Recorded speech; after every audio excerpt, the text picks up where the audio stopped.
Bonjour à tous, bienvenue à ce webinaire Hub1 et Cardinal. Merci de vous être connectés aujourd'hui et nous allons aborder donc sous l'angle du transport et la logistique du froid et de l'alimentaire et du fret. Quelles sont les innovations qu'on peut amener aujourd'hui dans votre quotidien en tant que professionnel? Cédric, je te laisse la parole pour présenter la suite des événements.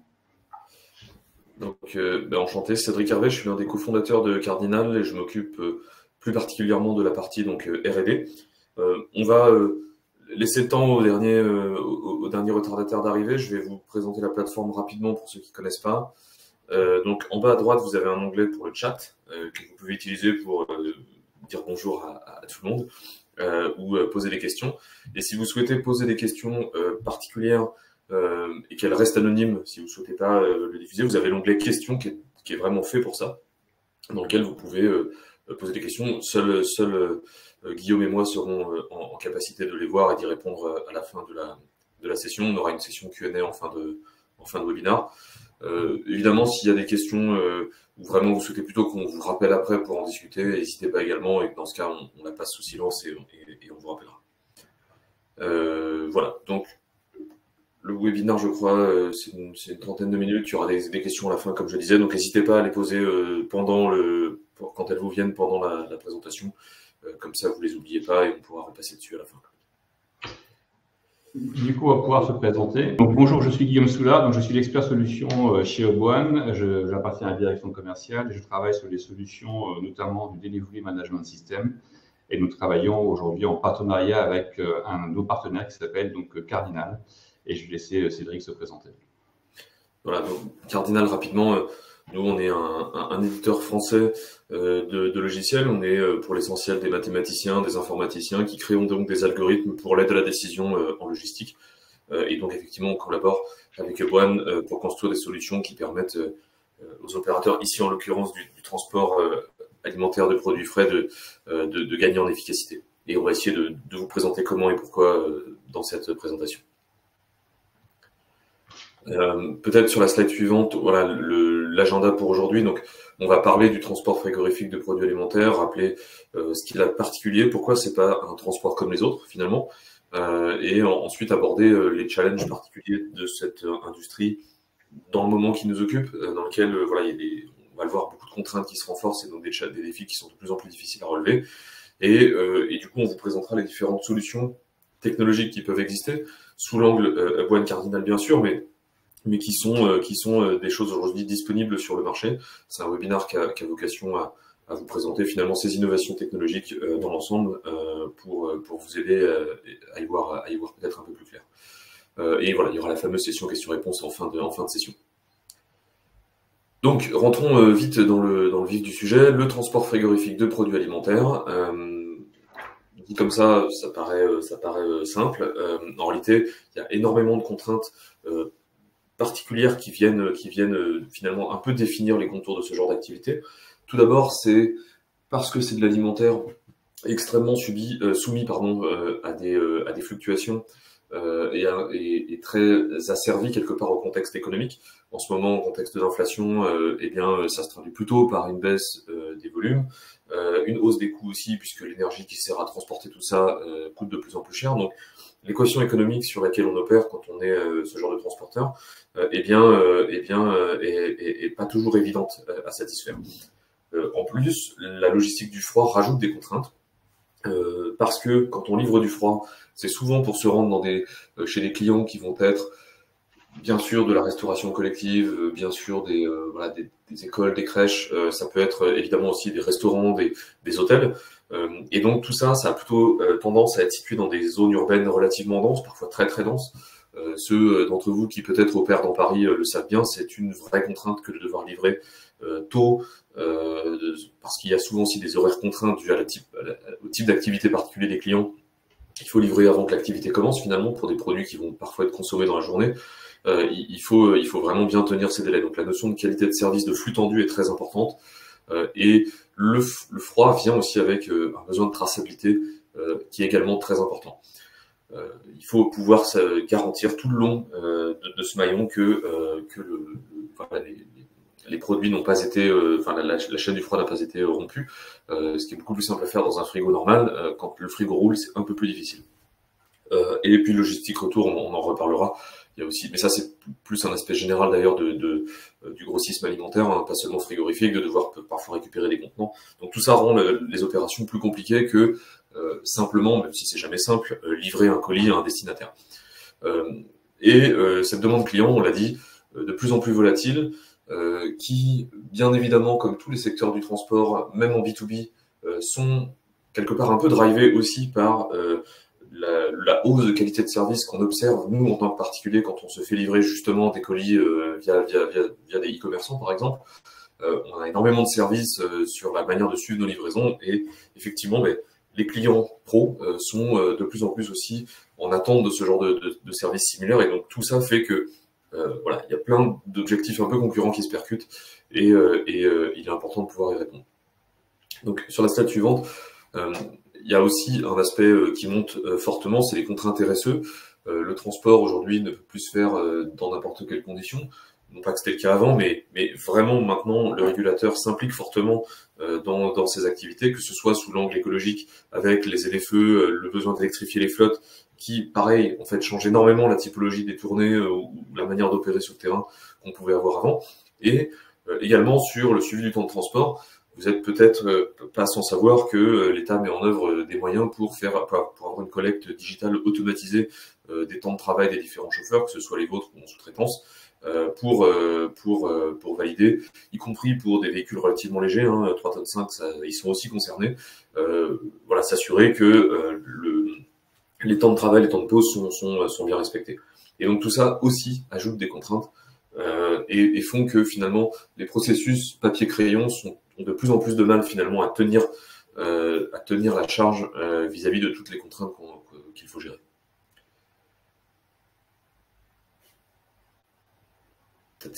Ouais, voilà, exactement. Merci. Et pour donner encore plus, pas pour dresser un tableau apocalyptique évidemment, mais en tout cas pour illustrer aussi ce à quoi ces transports peuvent être confrontés parfois de manière très ponctuelle, c'est tout ce qui va être les événements. Et ici on a l'exemple des Jeux à Paris évidemment. Je vais pas passer en revue toutes les contraintes, mais on sait que voilà, il va y avoir des restrictions de circulation autour des sites de compétition pendant des plages horaires bien particulières, pour lesquelles il faudra, notamment pour les zones rouges, avoir des laissez-passer qu'il va falloir donc demander avant. Ça veut dire que là où avant peut-être vous aviez un découpage de vos tournées du territoire qui faisait que c'était entre guillemets un peu open bar, tout le monde pouvait y aller, là peut-être qu'il va falloir redimensionner les tournées pour tenir compte du fait que seulement certains auront des laissez-passer, que on ne pourra pas y aller de manière simple. Peut-être qu'il faudra y aller plus tôt en fonction des journées et des épreuves. Donc tout ça va avoir aussi beaucoup d'impact et plaide pour finalement bouger d'un modèle avec des plans de tournée qui sont extrêmement statiques et qu'on ajuste à la marge manuellement vers quelque chose qui va être de plus en plus digitalisé, de plus en plus semi-automatisé, voire automatisé dans la constitution des plans de transport. Et donc les Jeux sont un exemple typique d'une période pendant laquelle le business as usual pourra pas fonctionner. Il va falloir tous les jours être innovant. On sait que les acteurs de ces métiers le sont, débrouillards et innovants, mais là, ça va vraiment être un challenge encore supérieur pendant cette période-là. Donc, comme l'a dit effectivement Cédric, donc une activité qui est excessivement technique, avec beaucoup de contraintes et effectivement des défis à relever au niveau du quotidien en tant que grossiste ou même transporteur dans le frais et dans le froid. Puisque vous avez aussi des défis à relever au quotidien, comme la massification des approvisionnements en amont. Le travail de grossiste, notamment, nécessite de pouvoir réceptionner de différentes origines des produits de tout horizon, de les consolider, donc de faire en fait du cross-docking pour pouvoir gérer les flux en entrée et en sortie, donc savoir ce que je reçois et savoir ce que j'expédie et à qui je l'expédie comment. Et de toujours pouvoir gérer aussi les contraintes liées donc à la livraison, c'est que ce soit l'optimisation de la livraison jusqu'au client final, que ce soit aussi d'assurer la logistique des retours. Ça peut être par exemple le retour de bacs ou de contenants réutilisables que vous pouvez parfois mettre à disposition de vos clients, par exemple des bacs plastiques, des rolls, des palettes. C'est aussi bien évidemment de respecter la chaîne du froid tout au long du processus d'acheminement, puisqu'on parle bien de produits alimentaires. Et souvent, d'ailleurs, ces produits sont consommés le jour même de leur livraison.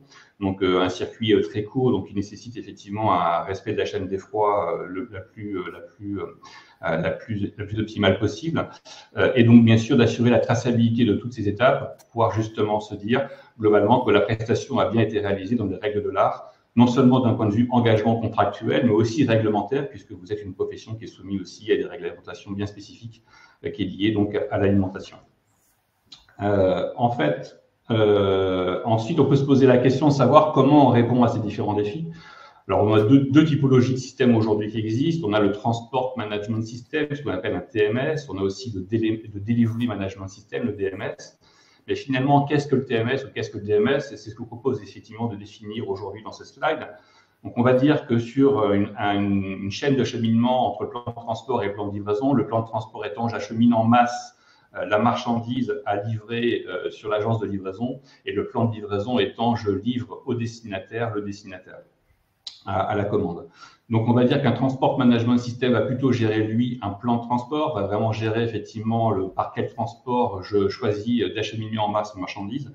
Ça représente donc à peu près 60% des coûts total d'un transport et seulement 10% de la problématique, puisque quand vous avez mis en place vos tractions de line haul ou d'approvisionnement des différents agents de livraison, vous avez fait entre guillemets le gros du travail. Alors je sais, je vais faire évoluer certains, mais en gros, ça représente effectivement 10% des problématiques. Et à l'inverse, quand vous allez vous adresser donc au destinataire, eh bien là, la photo est différente puisque vous allez effectivement devoir gérer plusieurs problématiques. Une problématique de communication, une communication entre le donneur d'ordre, entre le chauffeur-livreur et le destinataire. Une problématique aussi qui est liée donc à tous les aléas qui sont liés à la livraison, des aléas, comme on l'a vu, de circulation, des aléas d'accessibilité, des aléas qui sont liés à la typologie même de la marchandise, des aléas qui sont liés à des environnements contractuels, des obligations que vous pourrez avoir d'un point de vue contractuel ou même légal. Donc, on a effectivement 90% des problématiques qui sont plutôt sur la chaîne de transport adressées au niveau de la livraison. Donc, c'est pour ça que vous avez effectivement cette répartition entre DMS et TMS. Alors, est-ce que l'un et l'autre sont concurrents? J'ai envie de dire que non. Aujourd'hui, un TMS et un DMS peuvent très bien cohabiter ensemble. Si vous avez besoin effectivement d'un plan de transport et d'un plan de livraison, les deux peuvent cohabiter.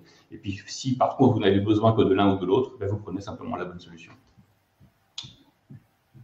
Mais qu'est-ce qu'un DMS? Donc aujourd'hui, un DMS, si on rentre un peu plus dans ce que c'est un Delivery Management System, en fait, c'est une suite logicielle qui est spécialement conçue pour optimiser toutes les opérations, pour pouvoir répondre à tous les aléas, de ce dernier kilomètre.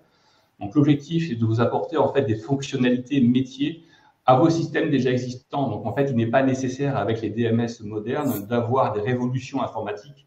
Et vous pouvez tout à fait effectivement connecter de nouveaux modules aujourd'hui à votre système existant, donc rajouter en fait des fonctionnalités d'optimisation, des fonctionnalités de livraison, des fonctionnalités de communication, pour pouvoir justement avoir un système actuel et moderne, et pourquoi pas aussi embarquer de l'intelligence artificielle. Donc aujourd'hui, la solution qu'on a nous aujourd'hui chez Hub1 est organisée autour de 6 modules. 6 modules qui vont effectivement aller de l'agence de livraison jusqu'au destinataire pour assurer effectivement une traçabilité complète sur tout le parcours. Donc, on a un module sur la partie gestion des quais qui va vous permettre effectivement simplement de faire du cross-docking, de savoir globalement ce que je reçois, ce que je livre, où a été positionnée la marchandise sur ma plateforme de cross-docking et de pouvoir avoir cette traçabilité. On peut aussi mettre de l'IoT, on peut aussi mettre par exemple des guides lumineux pour pouvoir assurer la ventilation et faciliter le tri sur les plateformes et les agences de livraison. Ensuite, on a le module d'optimisation de la tournée qui va permettre effectivement de rentrer un peu plus dans l'intelligence de la solution. Donc là, avec notre partenaire Cardinal qui va effectivement donc, pouvoir optimiser les livraisons, mais ça je laisserai Cédric qui venait plus tard. Ensuite, on a le module de livraison et collecte qui va permettre effectivement de pouvoir gérer cette traçabilité de la livraison et de la collecte. Parce qu'une fois que vous avez fait l'optimisation, c'est bien beau, mais encore faut-il que cette optimisation soit bien réalisée dans les faits et que vous ayez l'information nécessaire pour faire évoluer votre modèle. Donc, c'est là où intervient un module comme la livraison et collecte. Ensuite, un module pour la gestion des contenants, on l'a vu. Parfois, vous avez nécessité de pouvoir mettre à disposition des contenants réutilisables, savoir est-ce que la société Intel m'a remis bien la quantité de bacs qui était prévue ou pas, est-ce que je dois lui refacturer les bacs manquants? Toutes ces questions-là que vous avez aujourd'hui dans votre quotidien, vous le résolvez au niveau des contenants avec le suivi des contenants. Enfin, une activité et deux activités qui sont majeures pour votre activité. La première, qui est effectivement le 5e module, qui est donc la partie gestion du froid. Donc là, on va fonctionner avec de l'IoT, avec des objets connectés qui vont permettre en fait d'avoir, via des sondes de froid, d'avoir des autonomies qui vont de 36 heures à 5 ans, avec des sondes auto-alimentées que vous allez pouvoir mettre dans vos camions, dans vos entrepôts frigorifiques ou même dans les magasins pour avoir la suivi température et du froid en temps réel. Ensuite, vous avez la plateforme client qui va vous permettre effectivement de pouvoir communiquer avec vos clients, donc avec d'un point de vue notification, d'un point de vue extranet. On le verra tout à l'heure au niveau notification. Alors aujourd'hui, la solution qu'on vous propose, le DMS à la Web1, aujourd'hui, c'est une solution qui fonctionne, qui est déjà avec de nombreux clients. On gère 33 millions de points de livraison par an, 385 millions d'articles qui sont distribués par an via cette solution, avec 70% de produits frais qui sont desservis par cette solution. Donc, on le voit bien à travers ce pourcentage de 70% des produits frais. Ça veut dire que cette solution, elle est vraiment designée pour les gens comme vous, transport et grossistes du frais et du froid. Alimentaire, bien sûr. Je vais laisser la main maintenant à Cédric pour parler de OneOptim. Merci Guillaume. Donc, effectivement, la partie optimisation, elle est importante. Elle se situe généralement, en tout cas, en amont de la phase d'exécution, même si l'optimisation peut aussi, pourquoi pas, continuer pendant l'exécution. On le sait surtout en amont. C'est là qu'on va avoir le plus de gains, et que ce soit au niveau d'un gain purement économique, mais aussi un gain en qualité de service, puisque l'enjeu de l'optimisation, c'est de tenir compte, bien sûr, aussi de toutes les contraintes clients qu'il va falloir absolument respecter. Donc la manière dont ça peut fonctionner, en tout cas, comme ça fonctionne chez OneOptim, c'est de pouvoir se connecter de n'importe quelle manière à ce qui existe aujourd'hui, c'est-à-dire un ERP, un WMS, un TMS, et ça rejoint ce que tu disais, Guillaume, sur le fait qu'il n'y a pas besoin de faire une révolution IT, ça peut s'ajouter finalement en fin du process actuel sur la base des outils existants, et même parfois il n'y a rien du tout, seulement des fichiers Excel, et on peut tout à fait travailler avec ça pour lancer les tournées. L'optimisation, je vais en reparler après, ça intègre, ça permet de faire déjà de modéliser le problème métier, c'est-à-dire finalement quelles sont les typologies de clients qu'on doit livrer, quelles sont les contraintes, ce genre de choses, les ressources aussi qu'on a de disponibles, est-ce que c'est des ressources internes, des sous-traitants, est-ce qu'il faut tenir compte peut-être du chiffre d'affaires sous-traitant quand on constitue des tournées, ce genre de choses. Donc, il y a plein d'aspects très métiers qu'on va pouvoir prendre en compte, et on va aussi anticiper le trafic, on va pouvoir corriger ces données à la volée, car malheureusement, parfois, les données sont ce qu'elles sont, il y a toujours un peu de poids mal saisi ou une adresse un peu incorrecte, et donc ça, évidemment, il faut pouvoir le corriger à la volée pour que l'algorithme s'adapte en fonction de ces changements. Et le but est ici d'avoir une planification qui va, par rapport à une planification faite entièrement à la main, sans assistance, va pouvoir dégager 10, 15, parfois plus, % de productivité additionnelle. C'est vraiment la promesse, et ou de respect des créneaux en plus, évidemment. Donc, pour rentrer un peu dans le détail de ce que ça veut dire dans le cadre des grossistes, la tournée grossiste, la tournée de produits frais globalement, c'est à peu près 15-20 points de livraison. Évidemment, ça va énormément varier selon la zone dans laquelle on opère. Des tournées de zones rurales, évidemment, ont généralement moins de points que des tournées très, très denses de centres urbains, mais ça va être à peu près ça la moyenne. Et donc, c'est des tournées qui vont pouvoir intégrer des collectes. Et ça, c'est important, puisque parfois, ce qu'on collecte, alors généralement, ce sont des collectes de contenants vides, puisqu'on parle ici de consignes, mais vont peut-être par contre en termes de volume prendre plus de place que ce qu'on a déposé, qui par contre pesait plus lourd. Et donc c'est important que l'algorithme ne positionne des collectes, des combinaisons de livraison collecte qu'à des moments où il est possible, où il y a encore de la place dans le véhicule pour le faire.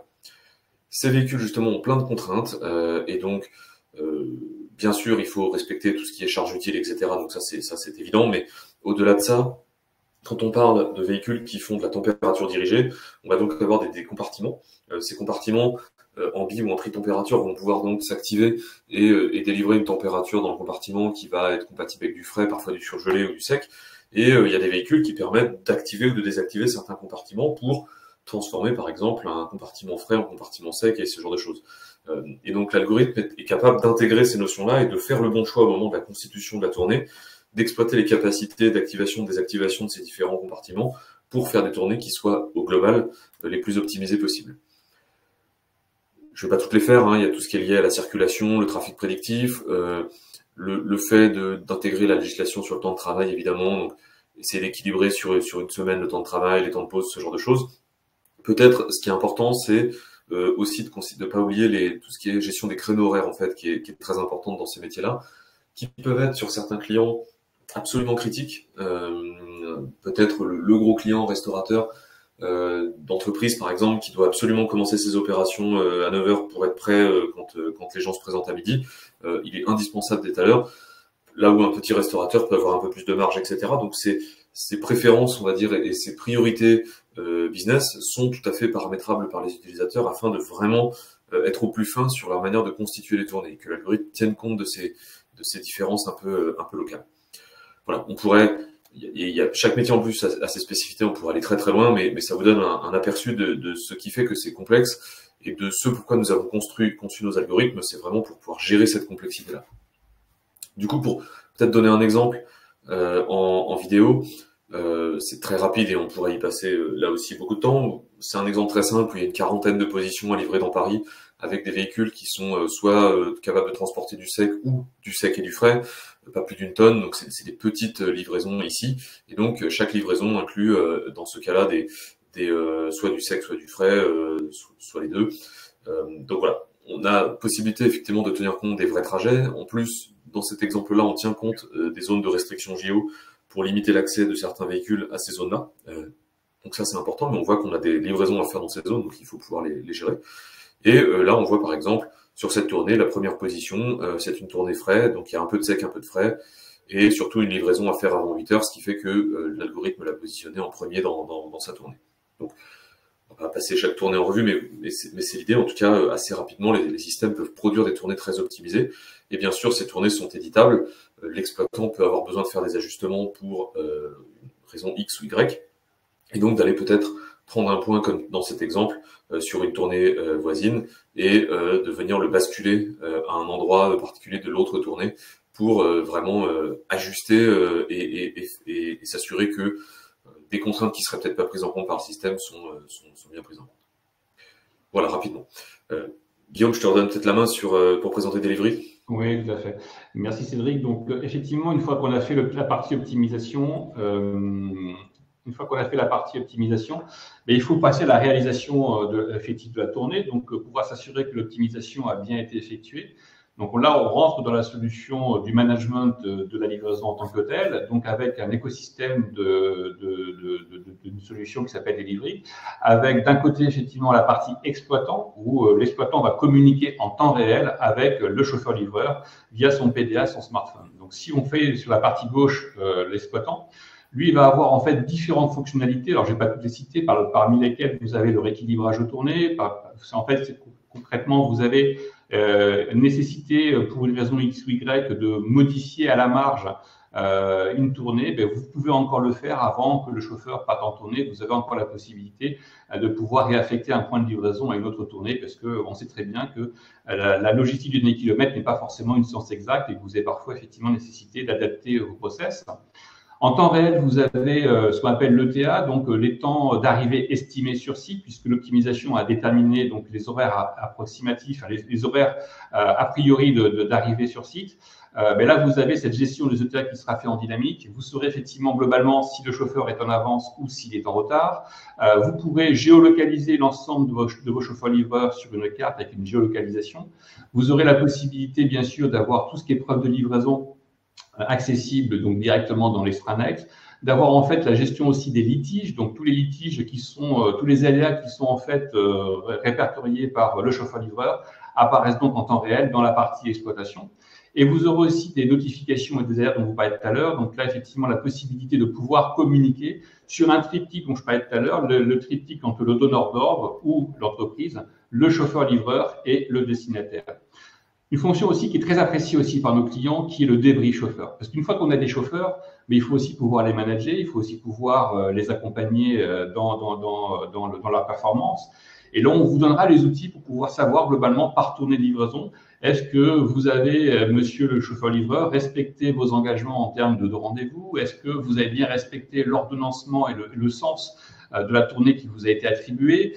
Pourquoi, expliquez-moi, monsieur le chauffeur-livreur, pourquoi effectivement vous n'avez pas respecté telle livraison et pourquoi vous n'avez pris par exemple que 3 emballages au lieu de 4 chez tel destinataire?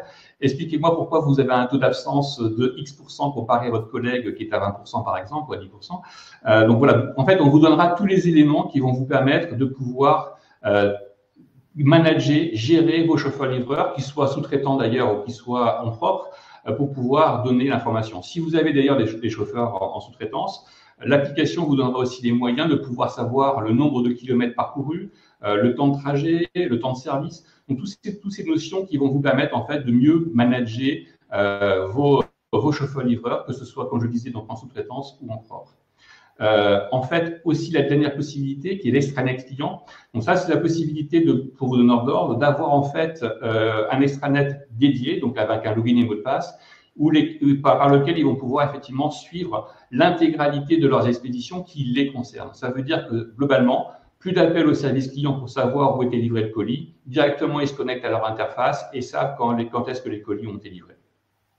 Sur la partie optimisation et sur la partie optimisation, donc la partie ETA, on l'a vu, est importante, le temps réel. Et ce temps réel est donné par les PDA chauffeurs-livreurs, donc qui sont équipés d'une puce GPS et qui vont permettre effectivement de pouvoir réaliser la géolocalisation de ces différents chauffeurs.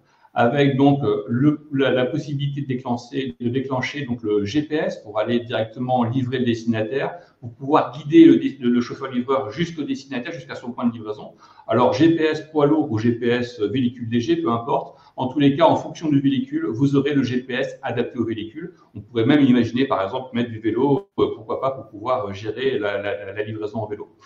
La possibilité donc d'avoir sur le PDA la ICMR, et ça c'est une notion très importante, ça veut dire que globalement, votre chauffeur-livreur n'a plus forcément besoin de papier pour pouvoir partir en livraison. C'est-à-dire que globalement, avec son PDA, il a toutes les informations nécessaires à l'exécution de ses tâches. Avec donc cette CMR, vous pouvez très bien rajouter aussi des documents, par exemple un protocole de sécurité, un protocole d'accès, des factures, tout type de documents que le chauffeur-livreur sera amené à présenter au destinataire. Avec bien sûr la gestion de la preuve de livraison qui sera gérée par le PDA du chauffeur, donc avec soit une photo, soit un émargement, soit un scan de code barre, soit une signature sur le propre téléphone du destinataire, enfin bref, différentes typologies de preuves de livraison qui sont accessibles directement en temps réel, donc via l'exploitant, et que vous pouvez aussi remonter donc à vos différents donneurs d'ordre directement. Avec aussi la navigation, on l'a vu, embarquée, et la gestion des supports, ça c'est un point aussi super important, c'est-à-dire que globalement, vous avez la gestion des supports en termes de reprise et de dépôt. J'ai par exemple X bacs à reprendre, j'en ai repris telle quantité, et ça c'est vraiment les choses que vous pouvez avoir directement dans l'application. Enfin, une notion importante, on l'a vu tout à l'heure, c'est la gestion de la température, puisqu'on va pouvoir effectivement connecter différents systèmes, soit faire du déclaratif au niveau de la température, au niveau de la livraison, ou alors connecter directement différents types de sondes qui vont permettre effectivement de remonter la température à la livraison. Donc non seulement vous savez quand ça a été livré, vous savez où ça a été livré, qui a réceptionné la marchandise et à quelle température ça a été livré. Avec bien sûr, là encore, la possibilité de déclencher une notification. Donc, soit les notifications sont déclenchées de manière centrale, ou alors on peut affecter une notification à l'exécution d'une tâche par le chauffeur-livreur. C'est-à-dire que le chauffeur-livreur, par exemple, peut déclencher une notification manuellement s'il le souhaite, ou alors c'est parce que vous avez fait une tâche, il appuie sur un bouton qui déclenche automatiquement une notification. Dans tous les cas, le destinataire, les parties prenantes que vous avez décidées sont effectivement informées, soit par mail, soit par SMS, de l'ensemble des informations que vous avez jugé utile de communiquer.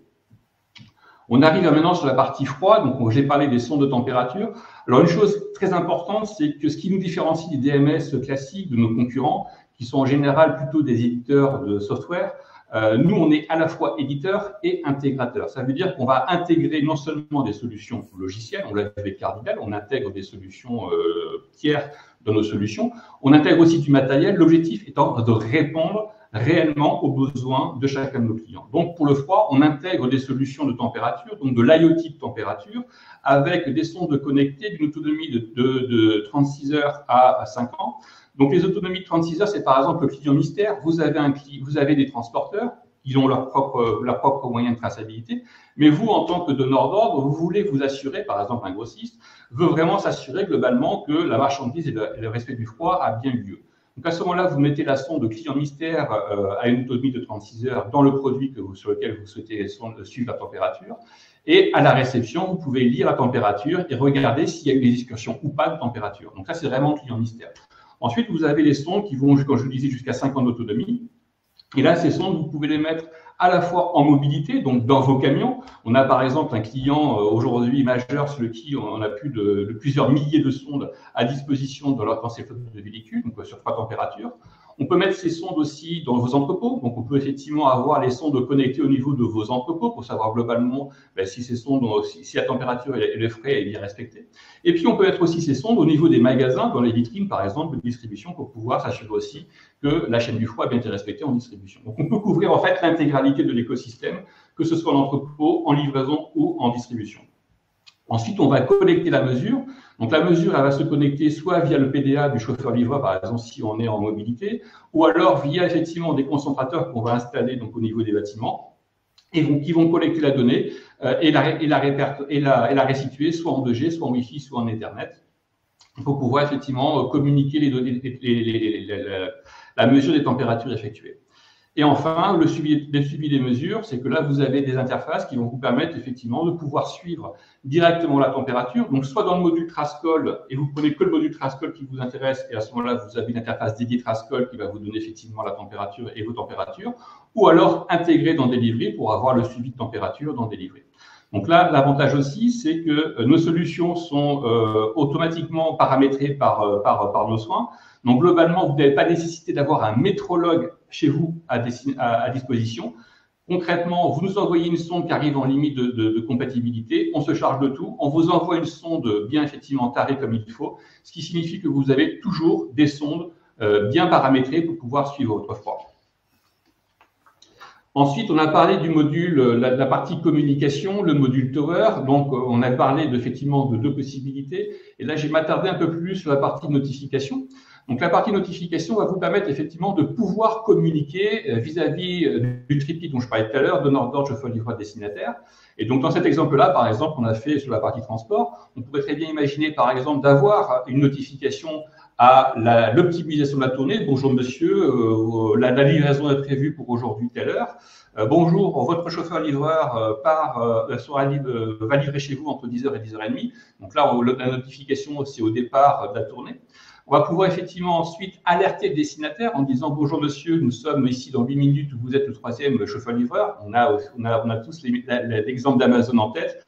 Et là, vous pouvez effectivement avoir votre propre Amazon à disposition via ce module-là. Et enfin, on peut effectivement informer que la livraison est effectuée entre telle heure et telle heure, et vous avez l'information qui est communiquée. Donc, c'est à la fois une notification qui a le mérite de pouvoir alerter les destinataires, et aussi, vous pouvez très bien communiquer ces informations à toutes les parties prenantes, puisque c'est vous qui décidez à qui vous allez envoyer ces notifications, par mail ou par SMS, et comment vous allez envoyer ces notifications. Donc, globalement, vous avez la totale maîtrise de cette notification et de la communication que vous avez avec vos différentes parties prenantes. Maintenant, je vais laisser la main sur une autre fonctionnalité, qui est la prise de rendez-vous intelligente, et je passe la main à Cédric. Merci Guillaume. Rapidement, donc la prise de rendez-vous intelligente ici, c'est dans cette idée d'aller chercher, on va dire des services innovants pour les clients finaux. Finalement, c'est de pouvoir aider à prendre des rendez-vous fiables pour des livraisons, et en même temps de faire en sorte que ces livraisons, ces créneaux soient intéressants économiquement, écologiquement pour vous.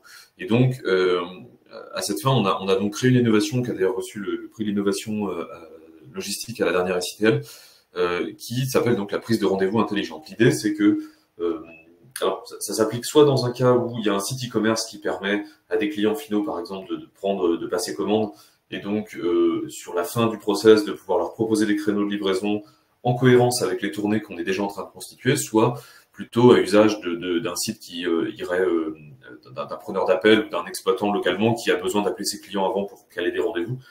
Ça correspond à ce cas d'utilisation. Et donc l'idée, c'est effectivement d'avoir dans l'optimisation une vision sur les 10, 15, peut-être plus loin encore prochains jours, avec les commandes qui sont déjà positionnées, et donc et à partir des ressources aussi vraiment disponibles sur l'ensemble de ces journées, de pouvoir calculer pour une nouvelle commande potentielle finalement l'ensemble des créneaux qui sont valides, ceux qui rentrent dans des tournées qu'on arrivera à faire, et en plus de calculer l'impact relatif de chacun de ces créneaux.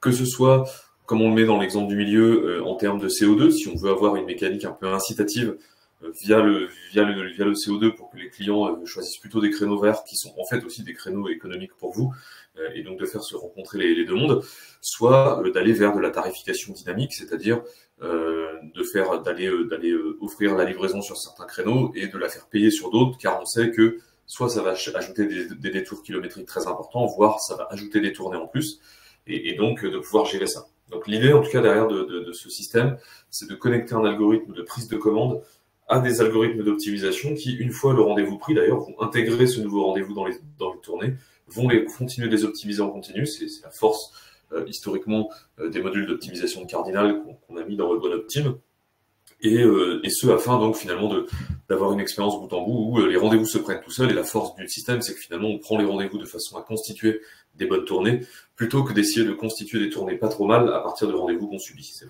vraiment renverser la logique pour gagner à la fois en qualité de service client mais surtout en performance opérationnelle. Je te laisse le mot de la fin, Guillaume, peut-être. Merci Cédric.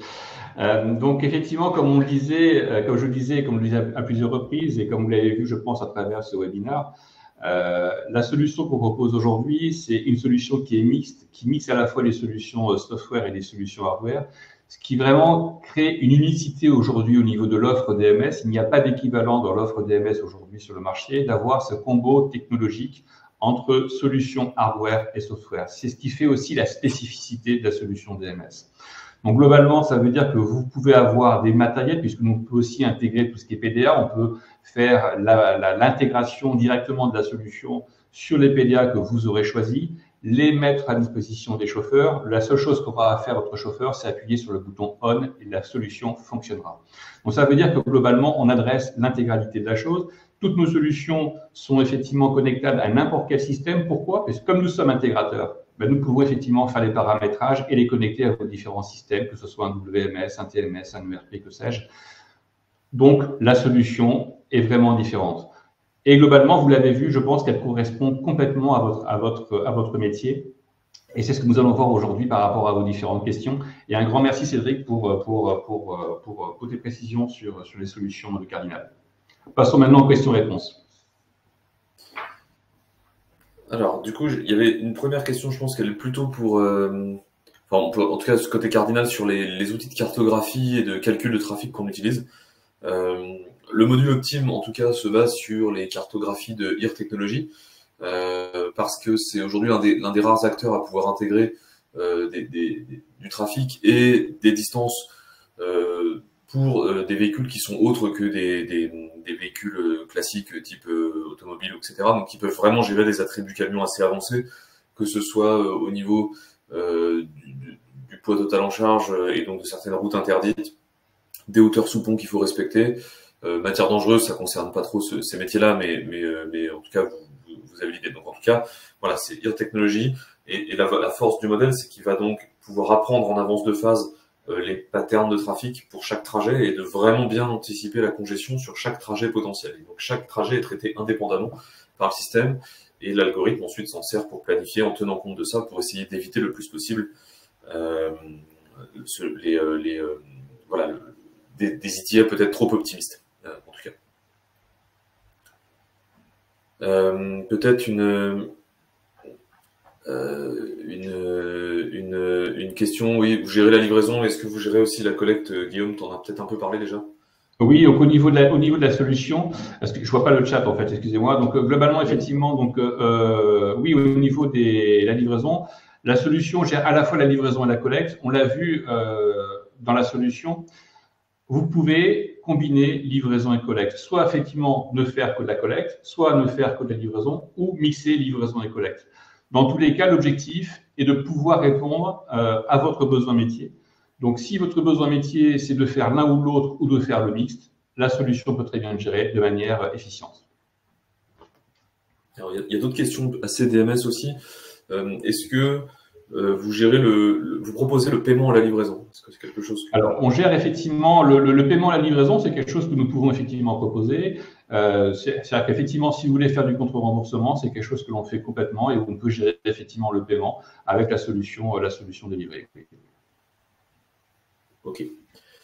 Alors, ensuite, il y a une question en plus pour Cardinal. Que propose Cardinal concernant l'utilisation des ruptures de charge sur des hubs logistiques? Ça fait partie des éléments effectivement qu'on peut gérer. L'idée, pour ceux de façon plus générale, hein, c'est effectivement d'avoir des hubs sur lesquels on va pouvoir aller déposer une partie des flux pour qu'ils soient repris ensuite par d'autres. Et ça évite effectivement d'avoir des tournées qui sont trop lointaines. Donc, quand il y a des mix un peu comme ça de collecte et de livraison, ou alors d'approvisionnement depuis un gros site central vers des hubs qui ensuite génèrent des tournées, tout ça peut être modélisé dans les algorithmes. Et donc, ça s'adapte à chaque cas. Il faut regarder dans le détail l'organisation finalement avec les entrepôts-maîtres, les différents hubs et la manière dont les choses se passent. Dans certains cas, il peut être important d'avoir, notamment quand il y a des hubs logistiques et des tournées de réappro de ces hubs régulières qui conditionnent du coup le départ en tournée d'autres tournées, d'avoir effectivement un suivi temps réel qui peut être fait notamment via Hub One Delivery pour avoir une idée fine sur la mise à disposition des marchandises dans le hub avant de redémarrer. Et donc là, on voit c'est toute la puissance en fait de l'interaction entre de l'optimisation Cardinal, One Team et les modules delivery qui eux font la traçabilité, le suivi pour que tout ça se synchronise régulièrement et dans de bonnes conditions. J'ai une question sur l'autonomie des sondes de température. Donc, l'autonomie des sondes de température au niveau Trascol, on est, comme je le disais, sur l'autonomie qui va de 36 heures pour la sonde client mystère, on va dire, jusqu'à 5 ans d'autonomie. Donc, les sondes ont plusieurs autonomies, on va de 3 à 5 ans. En fonction du cas client, on mettra la sonde, on proposera la sonde adaptée à votre besoin marché. Une question sur... Ouais. Ah, pardon, il y avait une question sur le calcul de l'impact des gaz à effet de serre pour influencer le client. Ça, je pense que ça fait référence à la prise de rendez-vous. Oui. Est-ce que la solution réalise ce calcul à chaque tournée sur une profondeur de période, etc. Et donc oui, effectivement. Le cas classique, souvent, c'est qu'on va avoir à peu près 15 jours de visibilité. Mais ça peut être plus, en fait. Tout dépend finalement de la visibilité que vous avez sur le puits de commande. Hein. Si vous avez de la visibilité sur les 3 prochains jours, et bien ce sera sur les 3 prochains jours seulement et ça ne sert à rien d'aller au-delà. Donc, en fonction de la visibilité du puits de commande, on va donc calculer des créneaux sur l'ensemble de cette période-là, et ça va être pas forcément par tournée d'ailleurs, ça va être par créneau possible en réalité. Pour chaque créneau, il y a une tournée préférentielle au moment où on fait le calcul, mais peut-être qu'avec les autres créneaux qui seront pris par ailleurs, l'algorithme va finalement réarranger un peu le plan de tournée pour accepter de nouveaux créneaux par ailleurs dans la suite. Donc, en réalité, ce qu'on va faire, c'est vraiment tester tous les créneaux possibles dans les X prochains jours et pour chacun de ces créneaux, en fonction de l'état actuel courant exactement de chacune des tournées, de ce qui est réellement déjà planifié dans ces tournées, faire un calcul d'impact de gaz à effet de serre. Voilà. La preuve de livraison peut être de type code ou info donné au client qu'il doit ensuite transmettre au livreur au moment de la remise pour valider la livraison. Alors, la preuve de livraison peut être de type code ou info donné au client qui doit ensuite transmettre au livreur dans la remise de livraison. Alors, je comprends la question. Donc, globalement, effectivement, la preuve de livraison, nous, on va la récupérer, on va la capter, donc soit sur l'écran du PDA du chauffeur, soit sur un tampon numérique, c'est-à-dire qu'on va envoyer un lien à l'utilisateur, au destinataire qui va signer sur son propre PDA, et à ce moment-là, on va récupérer la signature. On va pouvoir faire effectivement de la photo du scannage de code barre. Donc ça, ce sont tous ces médias en fait de signature que vous allez pouvoir retrouver. Donc soit directement dans l'application ou simplement en l'envoyant aussi via un flux EDI dans vos systèmes d'information que vous puissiez justement avoir les informations qui vous conviennent. Oui, parce que effectivement, c'est une très bonne question. Ce que je n'ai pas dit, et merci d'avoir posé la question, c'est que globalement, les informations, bien sûr, vous les retrouvez dans l'application. Mais on peut très bien aussi, et en parallèle, c'est ce que font d'ailleurs en général nos clients, c'est qu'on envoie l'information, toutes les informations, toutes les datas qu'on recueille, on peut aussi les envoyer directement en EDI, dans votre ERP, dans votre TMS, dans tous les outils que vous pouvez avoir pour pouvoir justement alimenter vos systèmes. Ce qui simplifierait la vie, je suppose, pour vos équipes opérationnelles, je pense que c'est le sens de la question, pour avoir sur un seul outil qui serait par exemple votre ERP, l'intégralité de la vie du produit avec effectivement la commande qui a été gérée au niveau, entre guillemets, fournisseur, la livraison et comment se déroule la facturation. Et vous avez effectivement un ensemble d'informations qui sera disponible sur votre ERP. Donc oui, c'est possible. Il y a une question sur les JO qui dit, donc, vous avez évoqué la prise en compte de zones interdites, de zones de restriction JO. Donc la question c'est, est-ce que c'est en avance? Est-ce qu'on peut corriger juste avant le départ de la tournée ou en temps réel? C'est un peu tout ça. C'est-à-dire que les zones de restriction JO, ce qu'on a fait, c'est qu'on a donc intégré à la fois les périmètres géographiques et on est en train d'intégrer le calendrier officiel des différentes épreuves pour déduire du coup finalement pour chaque journée à venir à la fois la période, enfin la zone dans laquelle il va y avoir une restriction et sur quelle plage horaire finalement dans la journée.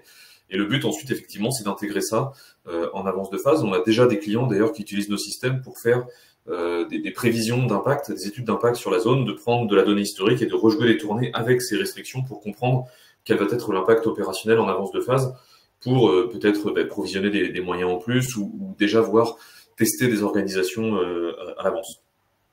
Et bien sûr, après, au jour le jour, si jamais il y a des changements de calendrier, etc., eh bien, on va nous les avoir et donc en tenir compte dans la constitution des tournées le matin pour le matin, s'il faut en tenir compte évidemment. Et sur le temps réel, ça va plutôt être les effets trafic temps réel qu'on va capter, qui peuvent être parfois dus aux épreuves ou juste à la vie réelle. Et donc ça, c'est quelque chose qu'on a déjà et qui permet effectivement d'ajuster les tournées en fonction de ces éléments-là. Ok, s'il n'y a pas d'autres questions, je pense qu'on va pouvoir clore. En tout cas, merci beaucoup pour merci à tous, oui.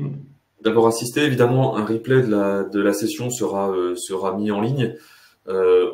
Et bien sûr, sentez-vous libre de le partager aux personnes que vous considérez intéressées au sujet. On se fera un plaisir en tout cas de pouvoir poursuivre la discussion avec ceux qui le souhaitent à l'issue du webinaire. Merci beaucoup et passez une excellente fin d'après-midi. Merci, au revoir.